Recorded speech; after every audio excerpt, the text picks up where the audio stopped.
Hey, Shalom, Akim Shalom. Before I begin this lesson, I want to start off by giving all glory, honor, praises to Yahweh, Bahasham, Yahweh Shai, Bahasham Chakwadash.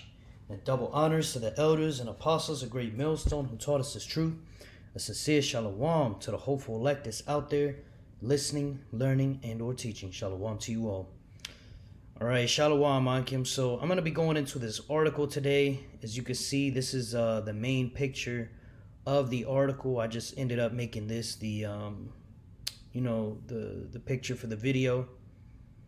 Okay, and just so y'all can see, man, you already know by what's written here, it's talking about the Great Pacific Garbage Patch, which I've brought it out before, that there's an island made of plastic the size of Texas out there in the ocean. But as you can see, it's larger than I've been saying, okay? Because this thing is growing constantly, okay?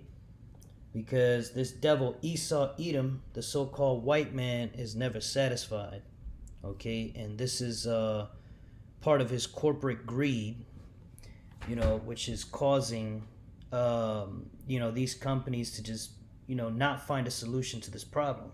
Let's all just keep dumping plastic into the ocean. As long as, the CEO gets to buy a new yacht next year, that's all that matters. Never mind that the people are being poisoned. Never mind that the people can't afford shit. Never mind anything other than the bottom line. Okay? And I want to go into that term, corporate greed. Let's see what we get if we just type it into Google. The AI overview says, corporate greed is when a company prioritizes profit over the well-being of its employees, consumers, and the environment. Boom, just like we were talking about here, man. You see? Often leading to negative consequences like social inequality and environmental damage. Boom, right there, man. It continues. Critics say it can manifest as executive overplay, lobbying for self-serving laws, and increasing prices at a rate higher than inflation to boost profits. A concept sometimes called greedflation. They got whole terms for this shit, man. All right. And like I mentioned in my video yesterday, speaking about a horrific account of what happened here in the Americas to the so-called Native American Indians and the Latinos, so-called Latinos, at the hand of, these Spaniards. Okay, in that book, it was saying how their motivation was greed. They wanted to get rich quick, all right? So they put our people in captivity and had them, digging up all this gold and, basically treating the people terribly, man, putting them to death. It was a rigorous, strict rule, with the goal of just enriching the Spaniards, man. And it's the same thing today in corporate America. Okay, everybody's worked to the bone, can barely afford rent. So you see we're getting screwed over in every aspect because this corporate greed is everywhere. This is the fundamental basis of Esau Edom's system here in America, man. All right, now in other countries you got socialism, in other countries you got communism, but at the end of the day, it's all the same outcome, man. You got a bunch of people at the bottom practically serving captivity. Especially Jake's all the way at the fucking bottom, man. At least these other nations, they can build businesses and they have a better start in life, but Jake is under them curses, man. Okay. Nevertheless, let's get right into this article real quick and we'll get some precepts, Lord's will. So I'm going to go ahead and start reading it. It says, when we picture the open Pacific, we imagine endless blue water and not much else. Marine researchers, however, are now seeing something very different. Places like the Great Pacific Garbage Patch, where plastic waste has built a kind of artificial shoreline far from any land, in the North Pacific subtropical gyre, the huge rotating current system between California and Hawaii, floating objects tend to get trapped instead of drifting away.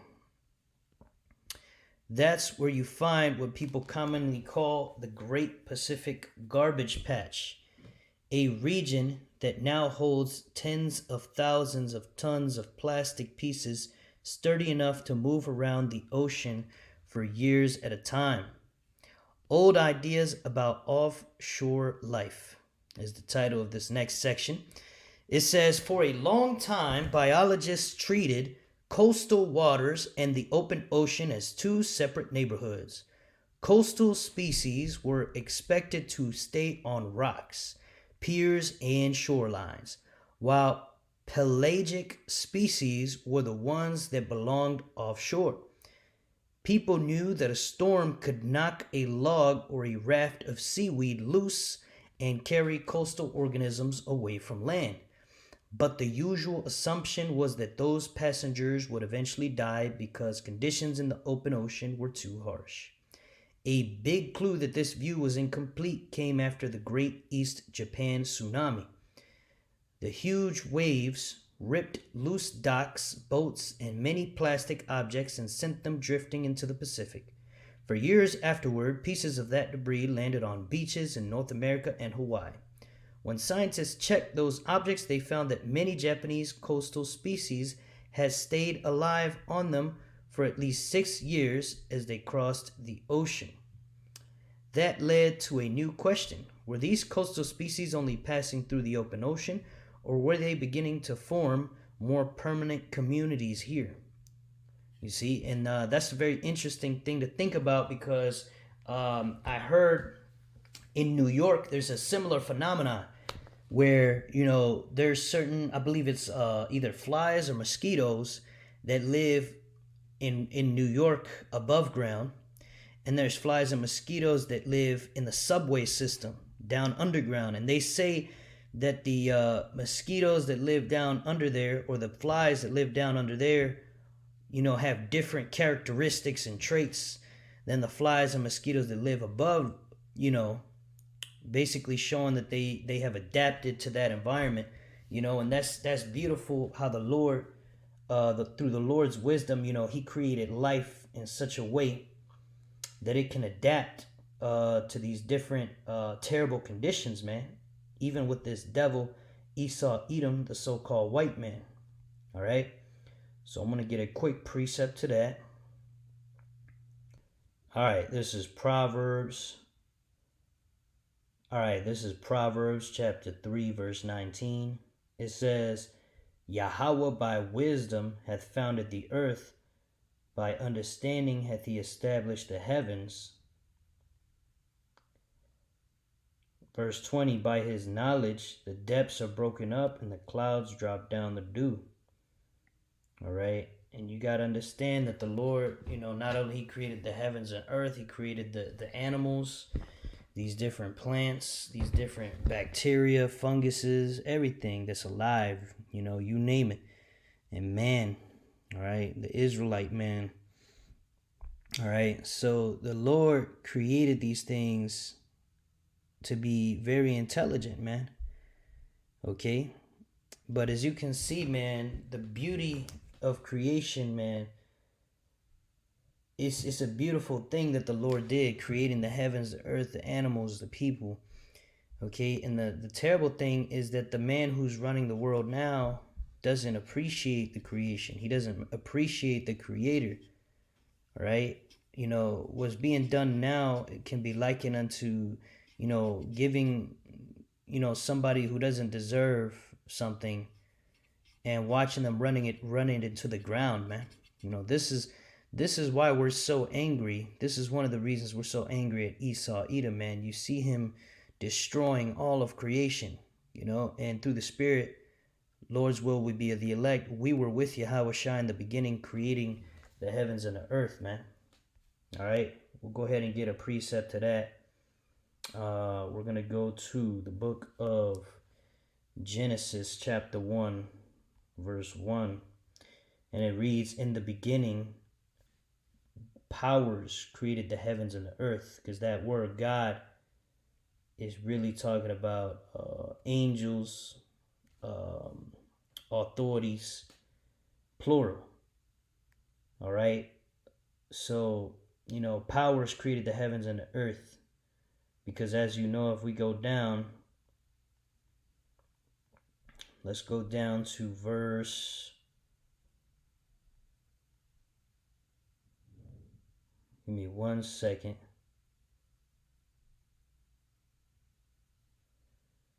Here, let me see real quick. Because it's that one that says, let us. Give me 1 second. Yeah, verse 26. It says, and the Most High said, let us. Salaki, not the Most High. Powers said, let us make man in our image, after our likeness, and let them have dominion over the fish of the sea, and over the fowls of the air, and over the cattle, and over all the earth, and over every creeping thing that creepeth upon the face of the earth, or that creepeth upon the earth. Right? So, the Lord created the Israelite man to rule over the earth, not these damn devils, these damn Edomites. They're incapable, man. They're incapable of rulership. They really, the only thing they're capable of doing is serving slavery. Okay, the same position we're in now as a punishment. Okay, because as you can see, here this devil has been given rulership. Here this devil has been given favor. Yet will he not learn righteousness, man? Let's get that. Let's get that precept real quick. This is Isaiah 26:10. Let favor be showed to the wicked, yet will he not learn righteousness. That's right, man. Here he has the whole fucking world. All the technology, all the gold, riches. He has slaves. Okay, we're modern day slaves, man. Here in this Babylon. He has all this shit, man, but he can't figure out how to do what's right. He can't figure it out. Right? He has all this fucking power, but the fundamental way of rulership that he is practicing is unprofitable. All right? It continues. In the land of uprightness will he deal unjustly, and will not behold the majesty of Yahweh B'Shem Shai. He will not behold the majesty of the Lord, man. All right? Here he is putting GMOs and everything, talking about, being able to choose your son or daughter's eye color from birth, choosing their hair color, choosing their pigment, choosing their height, this, that, and the third. Not knowing that the Lord has made everything a specific way for a reason. But these devils, they have so much pride in their heart, they think that they know more than the Lord. All right? But as you can see, man, they don't know shit, man. These devils have only been in rulership, all right, through the American Empire for a few hundred years, and look at how much destruction they have caused, man. All right, now, of course, when they were in rulership as the Greeks and the Romans, they caused destruction too, but, not on this level, man. Not destroying the earth to this extent, man. Okay. All right, so basically, we're going to read a little bit more of this and we're going to close out. Let me see real quick. We're going to skip down a little bit to this section. It says, Life in the Great Pacific Garbage Patch. When the team checked the plastic, almost every piece they had picked up was carrying life, mostly invertebrates. Invertebrates were present on 98% of the objects. Pelagic species showed up on more than 94% of the pieces, and coastal species on a bit over 70%. Many items hosted both coastal and pelagic species at the same time, so these very different organisms were sharing the same floating islands in the middle of the ocean. On average, each plastic item carried about 4 or 5 kinds of organisms, and coastal species were slightly more common than pelagic ones. Nets and ropes tended to have especially dense communities, probably because their many strands and small spaces offered plenty of places to hang on and hide. Life cycles on plastic. It's fucked up that we even got to read this shit, man, but Yeah, man, this is the world that we living in, man. One of the biggest questions was whether coastal organisms were just temporary passengers on the plastic or whether they could live out their whole life cycles there. The team looked for evidence of reproduction and growth. They searched for brooding females, females carrying eggs or young in several crustacean groups such as amphipods and crabs, and they did find them. They also saw reproductive structures on hydroids. The scientists also measured individual animals and noted the range of sizes of each piece of debris. On some species of sea anemones and amphipods, they saw tiny juveniles, medium-sized individuals, and full-grown adults all living together on the same plastic surface. That pattern suggests that new generations were growing up on these rafts instead of all arriving at the same time from the coasts. And this makes me think of, now that we're reading this article about how life is, you've got different animals and bacteria living on the plastic now because it's fucking there. So they're just like, well, shit, let me go on this piece of plastic, and start my family here, whatever. Okay, but ultimately this is the fact that this is happening on such a large scale is why they got articles like this where you have basically a whole new ecosystem being formed because the world has been changed to such a degree that this is able to happen in such a short period of time. You have all these different life forms coming together on this giant island of shit created by Esau, Edom, the so-called white man, this devil, because of his insatiable greed. All right? We're going to go to Habakkuk chapter 2. All right? And verse 2, it says, and Yahweh answered me and said, and actually we're going to go to verse 4. It says, behold, his soul which is lifted up is not upright in him, right? Speaking of these Edomites, okay? These devils. But the just shall live by his faith, right? We don't live by our riches like these Edomites. We live by our faith. All right? And the NLT actually goes pretty hard. Let's read that. It says, look at the proud. They trust in themselves and their lives are crooked, but the righteous will live by their faithfulness to the Most High. Boom. It's beautiful. So we're going to go to verse 5 back in the King James.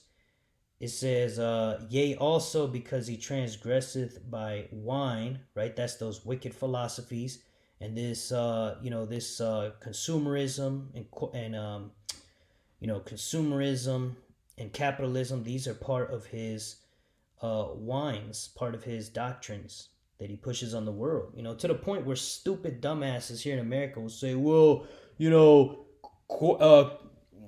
fucking capitalism, it may not be perfect, but it's the best thing there is. If you don't like it, then go somewhere else. And it's like, dude, there's nowhere to go. America has their hand in every country.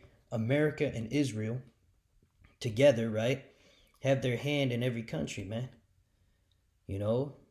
America is the spearhead of this beast, okay? And they have global reach, man.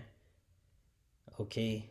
And all these philosophies, man. There's all type of philosophies, man. We go into it all the time. This Moism, causing men to be with men, women to be with women, right? Feminism, destroying the family unit. Okay, see how everything this man touches, he brings death upon it. He's bringing death to the ocean. He's bringing death to the family unit. He's bringing death to the people. He's bringing death to the world. You see? So what is the solution? Is for his ass to die, man. You see? Back in Habakkuk 2 and 5, it says, he is a proud man, right? He's so fucking proud. It's deceiving him, man. Like the scriptures say in Obadiah, the pride of thine heart hath deceived thee, thou that dwellest in the clefts of the rock. These damn cavemen, these damn Neanderthals, they can't figure it out, man. They're on their endless pursuit of greed. they're going to end up destroying everything, including themselves, man. That's why the Lord has to cut this thing short and return and save us before, this man runs this earth into the ground, man. All right? Makes it unlivable, uninhabitable, man. You see, imagine how much longer, it wouldn't take much longer, man, for the whole entire, for all the oceans in the whole world to be completely covered in plastic. Could you imagine what a monstrosity that would be? You know? All right, but back in Habakkuk chapter 2 and verse 5, it continues. Neither keepeth at home, right? He's in all these other countries, causing wars, stealing resources, right? Who enlargeth his desire as hell, right? He is not satisfied. Hell is the grave, right? Notice you could always put more bodies in the grave. Hey, the same way this devil, Esau, Edom, he can always have more riches. He can always have more profit. He can always lower your wages and raise the prices of the products in order to put more money in his pocket. He can always make you work harder and not pay you more. He can always shrink the product but keep the bag big so it looks good for the consumer and charge the same price or even raise the price so he can get more money for himself. That's the mindset, man. You see? How is that conducive to life? To you people out there that want this system to continue.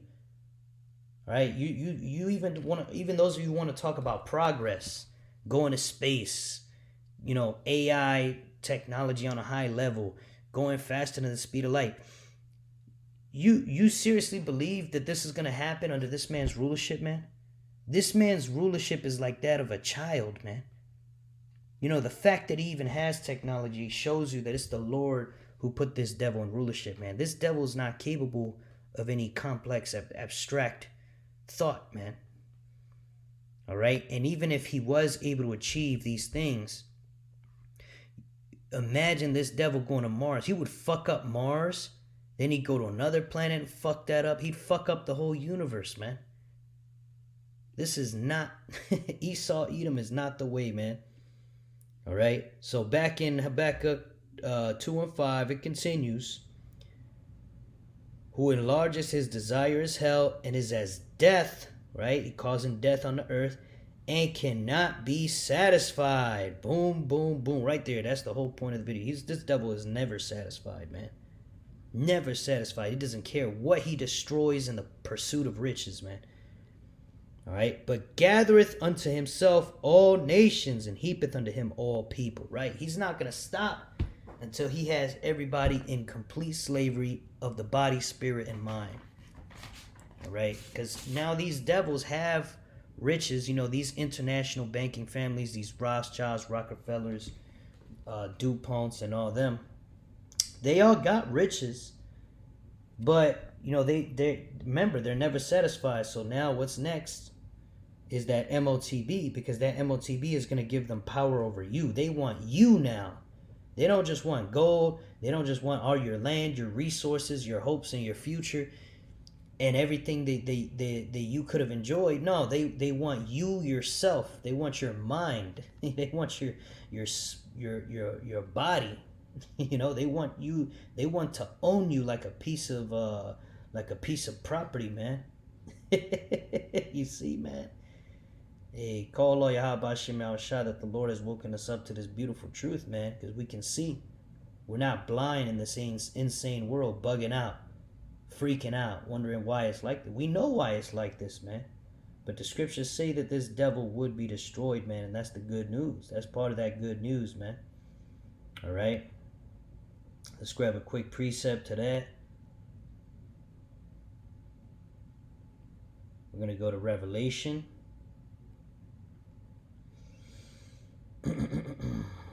Let's see, Revelation 18. Salakia, Revelation 11:18.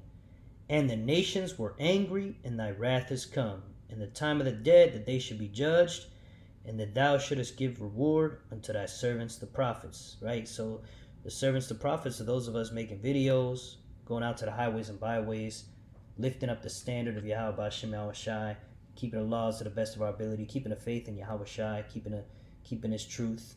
All right. doing all the things we're supposed to be doing, all right, if we endure to the end, we're going to get a reward, man. All right, it's going to happen at the end of this age. At the end of the so-called white man's rulership, the Lord is going to come in and take this man out of rulership, man. It continues, and to the saints and them that fear thy name, small and great, and shouldest destroy them which destroy the earth. That's right. Those who destroy the earth are these Edomites, these so-called white people, as you can see by the picture on your screen. A giant plastic country just floating in the ocean, man, with all type of life forms that shouldn't be there. Those life forms, they should be dispersed throughout the ocean. That's the way the Lord designed it. Either they should be in the coast or in the ocean doing their job. Now they're living on plastic because Esau, Edom has created that environment for them.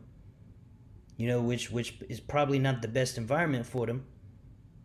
Okay, but you can imagine if this was allowed to continue, the whole world would be covered in plastic. The whole world would be covered in trash. The whole world would be covered in all type of illness, all type of, uncleanness. And then these Rothschilds, Rockefellers, and all these weirdos would just be sitting on a giant stack of gold and riches, controlling everybody through through remote controls. All right, this shit doesn't work, man. This shit's gotta fucking go. All right, we gotta get out of here, man. All right,